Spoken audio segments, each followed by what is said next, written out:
Coucou la famille, j'espère que vous allez bien. Donc, j'ai quelque chose à vous dire. Enfin, comme on dit, ton ennemi n'est jamais loin. Ton ennemi n'est jamais loin. Il est toujours près de toi. Je vais vous raconter ce qui m'est arrivé hier. Hier, je suis partie le matin déposer les enfants à l'école. Donc, sur la route, j'ai croisé comment il s'appelle déjà le jeune footballeur là, Lamine Yamal, voilà. J'ai croisé le jeune là sur la route, il était en train de jouer avec des amis à lui.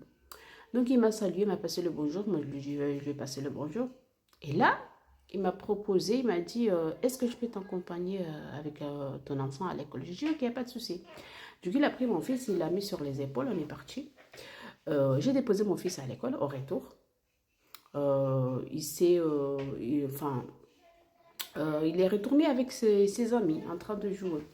Donc moi, je continue ma route et à côté, il y avait un petit resto. Il y avait un petit resto à côté. Là, je me suis dit, bah, je vais m'asseoir ici, manger quelque chose. Vu qu'il n'y a personne à la maison, j'ai déjà déposé tous les enfants à la maison, donc je vais m'asseoir ici. Et là, quand je me suis assis, devine que je vois. Et je vois Dadju. Vous voyez, des fois, quand vous faites des rêves, vous avez tout le temps l'habitude de faire des rêves comme quoi vous êtes aux toilettes, vous êtes en train de faire pipi et tout, et pas vous faites pipi dessus. Mais des fois, quand vous êtes dans la réalité, même vu que vous avez l'habitude de faire ce rêve, mais quand vous êtes dans la réalité, quand vous allez aux toilettes, des fois vous vous demandez, est-ce que je ne suis pas en train de rêver? Je dis, comment ça se fait que une seule journée, je rencontre deux stars comme ça? Je me suis posé la question.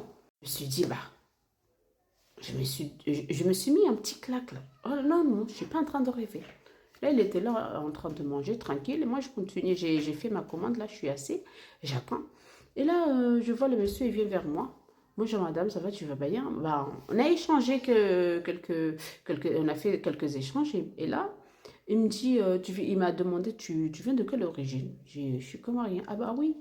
Je dis oui, je suis comorien. Ah là, il faut que j'apprenne, il faut vraiment que j'apprenne à parler le comorien. Je dis, ah bon, oui. Pourquoi? Oui, parce que je compte me marier avec toi. Ah bon? Moi? J'ai dit, monsieur, est-ce que tu m'as regardé? Est-ce que tu m'as regardé? Peut-être on a à peu près la même âge, je pense, hein. Mais moi, je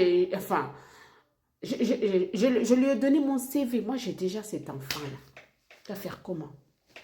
Il a pris mon téléphone, il a dit, je vais appeler ton oncle, on va discuter avec ton oncle.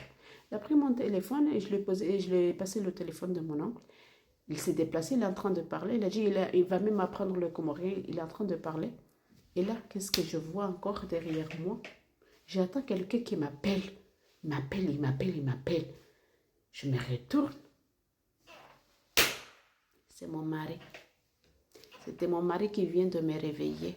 Comme quoi il est l'heure, il faut aller déposer les enfants à l'école. Comme je vous dis, l'ennemi de quelqu'un, il n'est jamais loin. C'était mon mari qui vient de gâcher mon rêve là.